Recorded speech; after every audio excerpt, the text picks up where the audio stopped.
Hello everyone. आज के इस क्लास में हम डायरेक्ट इनडायरेक्ट स्पीच के सेंटेंस को देखेंगे और हरियाणा बोर्ड के क्लास 10th में 2025 में पूछे गए क्वेश्चन को हम इस क्लास में डिस्कस करेंगे। और साथ ही साथ ऐसे 4 सुपर इजी स्टेप्स के बारे में मैं आज आपको इस वीडियो के ज़रिए बताने वाला हूं कि अगर आप उन सुपर इजी 4 स्टेप्स को सीख जाते हैं तो सिर्फ और सिर्फ क्वेश्चन को देखकर ही उसके आंसर को आप बड़े आराम से सॉल्व कर पाएंगे। तो 2025 में जो सबसे पहला क्वेश्चन हरियाणा बोर्ड की क्लास 10th में दिया गया था वो था the teacher said to Ramesh why didn't you complete your homework. और ऑप्शन के तौर पे हमें ये 4 ऑप्शन मिले थे, option A, option B, option C और ऑप्शन डी। और जिन 4 सुपर इजी स्टेप्स के बारे में मैं आपको बताने वाला हूँ, उन 4 सुपर इजी स्टेप्स के जरिए हम सिर्फ और सिर्फ ऑप्शन को देखकर ही अपने आंसर को बड़े आराम से सॉल्व कर लेंगे। पहले हम इस दिए गए सेंटेंस को पढ़ लेते हैं और समझेंगे इस सेंटेंस में कुछ बारीक चीज़ों को। जैसे कि इस सेंटेंस में जो लिखा गया है the teacher said to Ramesh why didn't you complete your homework, तो इस सेंटेंस का वो हिस्सा जो इन्वर्टेड कॉमा के बाहर है उसको कहते हैं हम रिपोर्टिंग वर्ब, और इसके लिए हम आरवी लिख देते हैं। और वो हिस्सा जो इन्वर्टेड कॉमा के अंदर होता है उसे हम कहते हैं रिपोर्टेड स्पीच, जिसके लिए हम आरएस लिख देते हैं।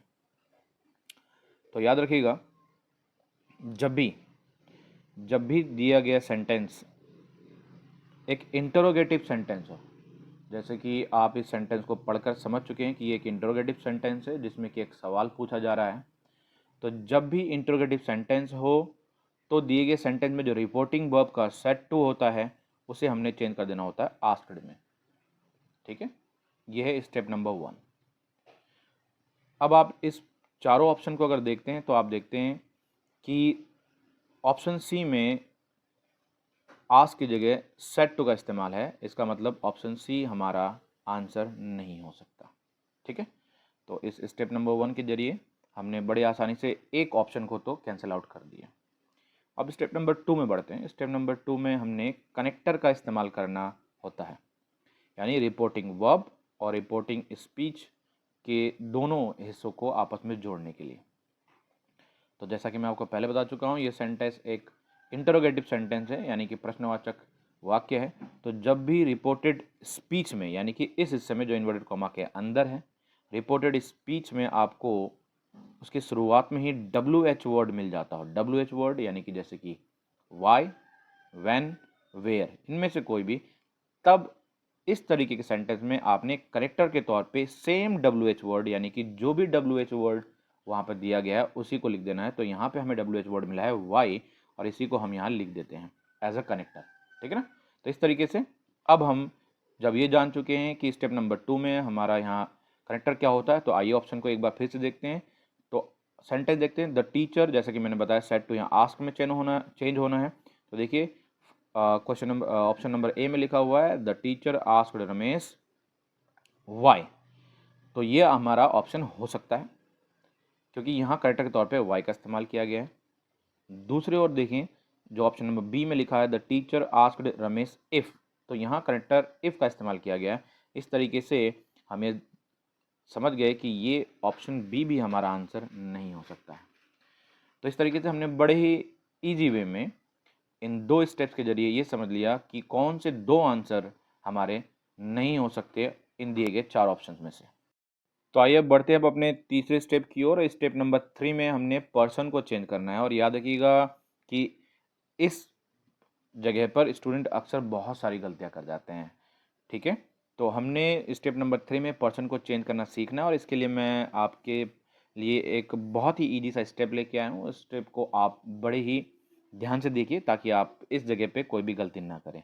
याद रखिएगा, पर्सन को चेंज करने के लिए आपको हमेशा एक ट्रिक को याद रखना है, और वो ट्रिक है 1s2o3n। ओके, 1s2o3n, इसमें 1 का मतलब होता है फर्स्ट पर्सन, 2 का मतलब होता है सेकंड पर्सन, और 3 का मतलब होता है थर्ड पर्सन।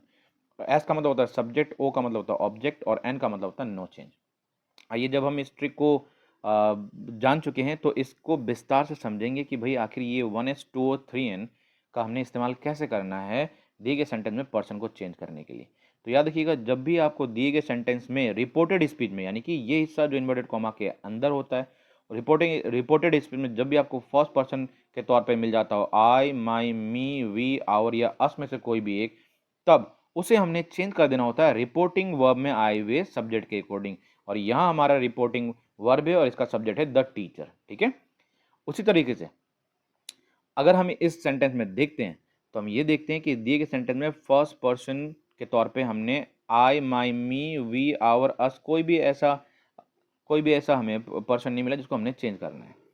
तो अब हम पहुंचते हैं दूसरे ट्रिक की ओर, वो है टू ओ, यानी कि जब भी रिपोर्टेड स्पीच में हमें सेकंड पर्सन के तौर पे मिल जाता हो यू, योर या यू, तब हमें उस सेकंड पर्सन को चेंज कर देना है रिपोर्टिंग वर्ब के ऑब्जेक्ट के अकॉर्डिंग। और देखिए इस सेंटेंस में हमारा जो रिपोर्टिंग वर्ब में ऑब्जेक्ट है वो है रमेश, और यहाँ इस क्वेश्चन में हमें सेकंड पर्सन मिला हुआ, ये देखिए यू और ये है योर। इसका मतलब ये है कि हमें इस दिए गए क्वेश्चन में यू और योर को रिपोर्टिंग वर्ब के ऑब्जेक्ट के अकॉर्डिंग, यानी कि रमेश के अकॉर्डिंग हमें यहाँ चेंज कर देना है। ठीक है, तो रमेश के अकॉर्डिंग हमें यहाँ चेंज कर देना है। और अगर मान लीजिए दिए गए सेंटेंस में हमें ये दिए गए सेंटेंस में थर्ड पर्सन मिलता है, यानी कि he, his, him, she, her, it या नेम में से कोई भी, तो कभी भी चेंज नहीं होता, यानी नो चेंज। तो यही मतलब है 1s, 2 और 3n का।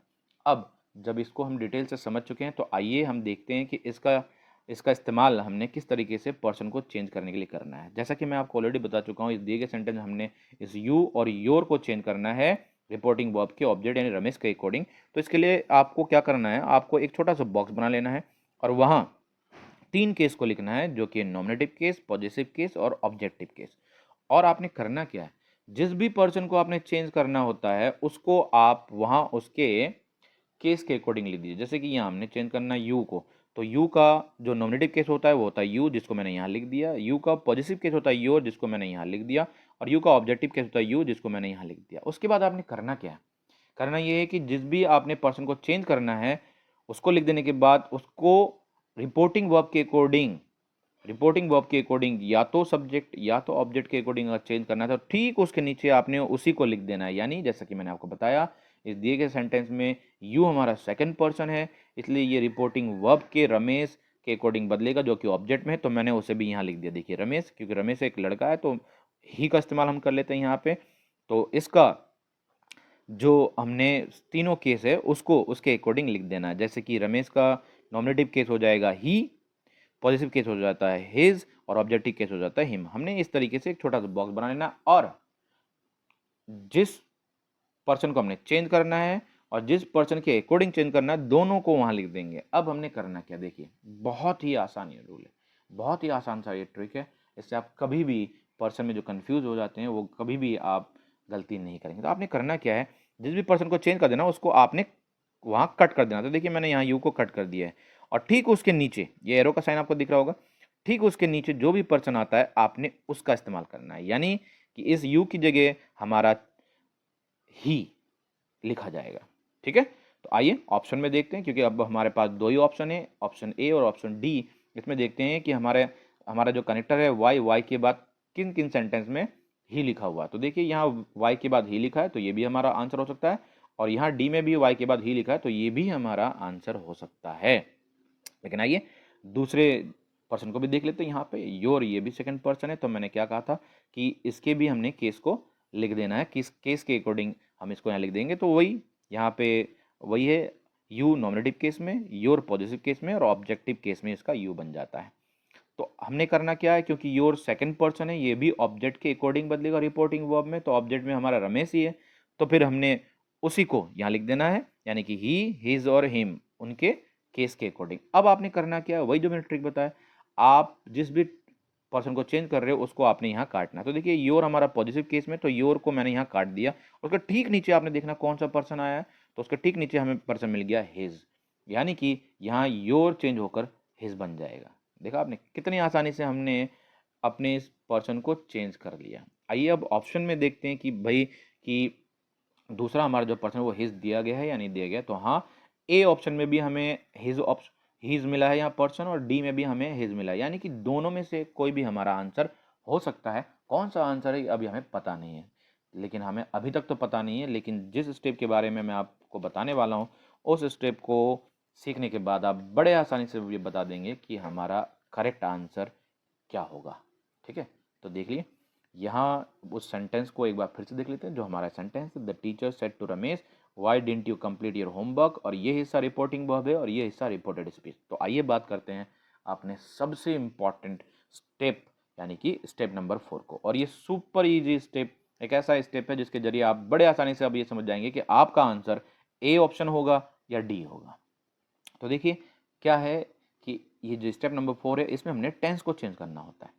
तो जब भी दिए गए सेंटेंस में आपको रिपोर्टेड स्पीच के अंदर मिल जाए डिड नॉट और वर्ब की फर्स्ट फॉर्म, यहाँ जो है complete, did not plus verb की फर्स्ट फॉर्म, ठीक है, तो आपने करना क्या है, इस तरीके के अगर सेंटेंस आपको मिलते हैं तो आपने तुरंत डिड नॉट और वर्ब की फर्स्ट फॉर्म को चेंज कर देना हैड नॉट प्लस वर्ब की थर्ड फॉर्म में।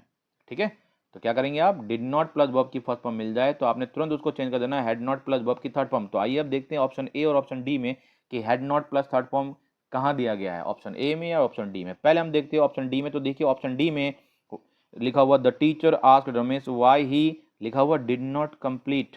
तो डिड नॉट कंप्लीट तो होगा नहीं, क्योंकि डिड नॉट और कंप्लीट जब मैंने क्या कहा, जब रिपोर्टेड स्पीच में आए तो उसने चेंज कर देना है हैड नॉट प्लस वर्ब की थर्ड फॉर्म में, यानी कि डी नंबर भी आंसर हमारा नहीं होगा। तो देख लीजिए ए नंबर ऑप्शन में जो लिखा गया वो लिखा है the teacher asked Ramesh why he, और ही के बाद लिखा हुआ हैड नॉट कंप्लीटेड, और यही हमें इस टेंस के अकॉर्डिंग चेंज करके लिखना होगा। यानी कि जो पूरा आंसर होगा वो होगा the teacher asked Ramesh why he had not completed his homework, और यही हमारा करेक्ट आंसर होगा। क्योंकि स्टेप नंबर 1 के अकॉर्डिंग हमने समझ लिया कि यहाँ सेट टू को आस्क में चेंज करना है, तो ये आस्क्ड में चेंज कर दिया गया सेट टू को। कनेक्टर के तौर पे हमने उसी वर्ड को कनेक्टर के तौर पे इस्तेमाल करना है जो कि यहाँ पे दिया गया WH वर्ड, तो उसी WH वर्ड को यानी कि वाई को हमने यहाँ लिख दिया। थर्ड स्टेप में हमने समझा कि पर्सन चेंज होकर ही और हिज होगा, तो देखिए ये हमारा पर्सन ही है और ये हमारा पर्सन है हिज। और सबसे आखिर में अब हमने सीख लिया कि अगर दिए गए सेंटेंस में डिड नॉट के साथ वर्ब की फर्स्ट फॉर्म आती है तो उसे चेंज करना होता है हमने हैड नॉट प्लस वर्ब की थर्ड फॉर्म में। तो इस तरीके से हमने बहुत ही आसानी से इन 4 सुपर इजी स्टेप के जरिए ये सीख लिया कि हमारा यहाँ करेक्ट ऑप्शन होगा ऑप्शन नंबर ए, जिसको मैंने यहाँ लिख दिया है। ठीक है, तो इस तरीके से हमने बहुत ही आसानी से अपने सबसे पहले क्वेश्चन को देख लिया जो कि 2025 में हमसे पूछा गया था।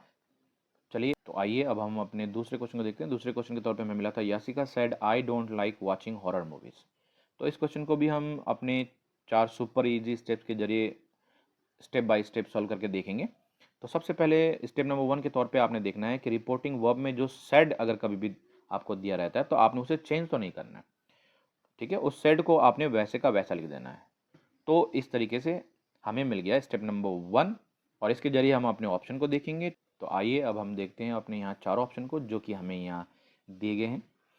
तो आप देखेंगे इस 4 ऑप्शन में डी नंबर ऑप्शन को अगर आप देखेंगे तो यहाँ सेड को आस्क्ड में चेंज कर दिया गया है, और मैंने अभी तुरंत बताया था कि सेंटेंस में जब भी सिर्फ सेड लिखा हुआ हो तो उसे हम चेंज नहीं करते, वो सेड का सेड ही रहता है। तो इसका मतलब है कि डी नंबर हमारा ऑप्शन तो हो गया कैंसिल आउट। अब हमारे पास 3 ऑप्शन है, देखते हैं स्टेप बाय स्टेप कि कौन सा हमारा करेक्ट ऑप्शन रहेगा। अपने दूसरे स्टेप की ओर बढ़ते हैं जहाँ हमने ये समझना है कि यहाँ कौन से कनेक्टर का इस्तेमाल किया जाएगा। तो जब हम इस सेंटेंस को पढ़ते हैं यानी कि Yasika said I don't like watching horror movies, तो इसके जरिए हम ये समझते हैं कि ये दिया गया सेंटेंस एक स्टेटमेंट है जिसको कि हम डिक्लेरेटिव सेंटेंसेस भी कहते हैं। इस तरीके के सेंटेंस में हमें किसी तरीके की सूचना दी जाती है या अपने विचार बताए जाते हैं या कुछ तथ्यों के बारे में हमें बताया जाता है। तो ये स्टेटमेंट का सेंटेंस है, इसलिए याद रखिएगा जब भी इस तरीके का सेंटेंस आपको मिले डायरेक्ट से सेंटेंस को इनडायरेक्ट स्पीच में बदलने के लिए, तब स्टेटमेंट या डिक्लेरेटिव सेंटेंसेस को, ठीक है, कि सेंटेंस को आपस में यानी रिपोर्टिंग वर्ब और रिपोर्टेड स्पीच को आपस में कनेक्ट करने के लिए हमने कनेक्टेड दैट का इस्तेमाल करना होता है। तो आइए देखते हैं कि क्या इन तीनों ऑप्शन में हमें कनेक्टेड दैट मिला है। तो हाँ, ऑप्शन नंबर ए में भी हमें कनेक्टर के तौर पर दैट मिला है, बी में भी हमें कनेक्टर के तौर पर दैट मिला और सी में भी हमें कनेक्टर के तौर पर दैट मिला है। यानी कि अभी हमें ये क्लियर नहीं है कि इन तीनों ऑप्शन में से कौन सा हमारा करेक्ट ऑप्शन होगा। कोई बात नहीं, हम अपने तीसरे स्टेप की ओर बढ़ते हैं जिससे इसमें बहुत सारी क्लियरिटी आ जानी है। तो स्टेप नंबर 3 में मैं अभी तुरंत आपको बता चुका हूँ कि स्टेप नंबर 3 में हमने ये ट्रिक याद रखना है 1S 2O 3N, जहाँ 1 का मतलब होता है फर्स्ट पर्सन, 2 का मतलब होता है सेकंड पर्सन और 3 का मतलब होता है थर्ड पर्सन, और S का मतलब मैंने बताया सब्जेक्ट, O का मतलब मैंने बताया ऑब्जेक्ट और N का मतलब बताया नो चेंज। यानी कि रिपोर्टेड स्पीच में अगर हमें फर्स्ट पर्सन मिल जाता हो, यानी कि आई, माई, मी, वी, आवर या अस, तो उसे चेंज होना होता है रिपोर्टिंग वर्ब के एस यानी सब्जेक्ट के अकॉर्डिंग। तो इस सेंटेंस को अगर हम पढ़ते हैं तो देखते हैं यहाँ पे हमें आई मिला है पर्सन के तौर पे, और ये आई जो है हमारा फर्स्ट पर्सन ही है, और फर्स्ट पर्सन के लिए हमने क्या करना होता है, रिपोर्टिंग वर्ब के सब्जेक्ट को देखना होता है। तो यहाँ देखिए रिपोर्टिंग वर्ब का जो सब्जेक्ट है वो हमारी है, हमारा जो सब्जेक्ट है वो है यासिका। तो आइए इसी तरीके से फिर एक बार बॉक्स बना लेते हैं, जो कि मैंने अभी तुरंत आपको बताया। और बॉक्स को हम 3 हिस्सों में बांटते हैं। पहला हिस्सा होना चाहिए नॉमिनेटिव केस का, दूसरा पॉजिटिव केस और तीसरा ऑब्जेक्टिव केस। अब उसके बाद मैंने क्या बताया था कि जिस भी पर्सन को चेंज करना होता है उसको उसके केस के अकॉर्डिंग यहाँ लिख देना आपने। तो ये आई को हमने यहाँ चेंज करना है, तो मैंने यहाँ लिख दिया आई जो कि नॉमिनेटिव केस में, उसके बाद आई का पॉजिटिव केस लिख दिया माई, और आई का ऑब्जेक्टिव केस मैंने यहाँ लिख दिया मी। उसके बाद हमने करना क्या है, इसके बाद तुरंत हमने करना ये है कि जो first person according to subject, जो सब्जेक्ट के अकॉर्डिंग बदलता है, तो उसके भी तीनों केस के अकॉर्डिंग उसको हमने इसी बॉक्स में ठीक नीचे लिख देना है। तो यासिका क्योंकि एक लड़की है तो हमने यहाँ सी लिख दिया। तो नॉमिनेटिव केस उसका हो गया सी, पॉजिटिव केस सी का हो जाता है हर, और ऑब्जेक्टिव केस हो जाता है हर। अब मैंने क्या बताया था आपको, सिंपल ट्रिक के जरिए बताया था कि जिस भी पर्सन को आपने चेंज करना है, जैसे कि हमने आई को चेंज करना है तो उसे आपने यहाँ काट देना, जैसे मैं इसको काट दिया, और ठीक उसके नीचे देखना, जैसे कि आपको इस एरो से दिख रहा होगा, ठीक उसके नीचे जो भी पर्सन हमारा है उसी को लिख देना है। तो हमारा यहाँ जो पर्सन करेक्ट पर्सन होगा वो होगा सी। तो हमने यहाँ पे सी को लिखना है आई को चेंज करके। तो देखते हैं आपने इन तीनों ऑप्शन में क्या हमें पर्सन के तौर पे कनेक्टर दैट के बाद सी मिला है। तो देखेंगे आप कि ऑप्शन ए में आपको दैट जो हमारा कनेक्ट है उसके बाद आई मिला है, जो कि हमारा आंसर नहीं हो सकता।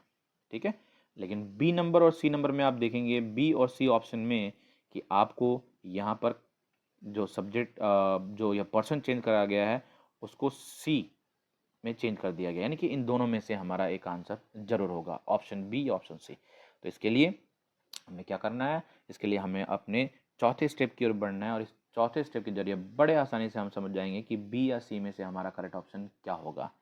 तो आइए, मैंने आपको जैसे बताया कि स्टेप नंबर 4 में हमने टेंस को चेंज करना है। तो याद रखिएगा, जब भी दिए गए सेंटेंस में आपको नेगेटिव सेंटेंस के तौर पे डू नॉट, ठीक है, जिसको कि हम डोंट के भी कहते हैं, डज नॉट जिसको कि हम डजंट भी कहते हैं, के साथ वर्ब की फर्स्ट फॉर्म मिल जाए, जैसे ही सेंटेंस में आपको डोंट मिला है और इसके साथ मिला आपको लाइक यानी कि वर्ब की फर्स्ट फॉर्म, तो आपने करना क्या है, इस तरीके के सेंटेंस में जब भी आपको डोंट प्लस वर्ब की फर्स्ट फॉर्म मिल जाती है तो आपने तुरंत आपने उसको चेंज करना है डिड नॉट यानी कि डिंट प्लस वर्ब की फर्स्ट फॉर्म में। तो आइए अपने ऑप्शन नंबर बी और ऑप्शन नंबर सी में जो कि हमारा अभी तक बचा हुआ उसमें ढूंढते हैं कि हमारा ये डोंट जो है डिड नॉट प्लस वर्ब की फर्स्ट फॉर्म में चेंज हुआ है या नहीं हुआ। तो हम देखेंगे कि ऑप्शन नंबर सी में तो सी के बाद डज नॉट लिखा गया है, यानी कि इस टेंस को चेंज नहीं किया गया, यानी कि ये ऑप्शन भी हमारा हो जाता है कैंसिल आउट। और आखिर में हमारा बच जाता है जो ऑप्शन वो है बी। हम देखेंगे कि सी के बाद यहाँ पे इसे डोंट को चेंज कर दिया डिड नॉट लाइक, जो कि मैं आपको ऑलरेडी यहाँ बता चुका हूँ। अब पूरा आंसर लिखा जो गया है, जो हमारा करेक्ट आंसर होगा वो होगा Yasika said that she didn't like watching horror movies, और यही हमारा करेक्ट आंसर होगा, यानी कि ऑप्शन नंबर बी, जिसको मैंने यहाँ लिख दिया है। तो देखा आप लोगों ने किस तरीके से बहुत ही ईजी तरीके से, बहुत ही आराम से इन 4 सुपर ईजी स्टेप के जरिए हमने स्टेप बाय स्टेप एक एक करके ऑप्शन के जरिए इस बात को समझ लिया कि किस तरीके से इस तरीके के सेंटेंस को हमने सॉल्व करना है। तो उम्मीद करता हूँ कि आपको आज का ये ट्रिक बिल्कुल समझ में आया होगा, 4 सुपर ईजी स्टेप्स आपको बिल्कुल अच्छी तरीके से समझ में आ गया होगा। तो आज की वीडियो के लिए बस इतना ही, मिलते हैं जल्दी ही नेक्स्ट वीडियो में।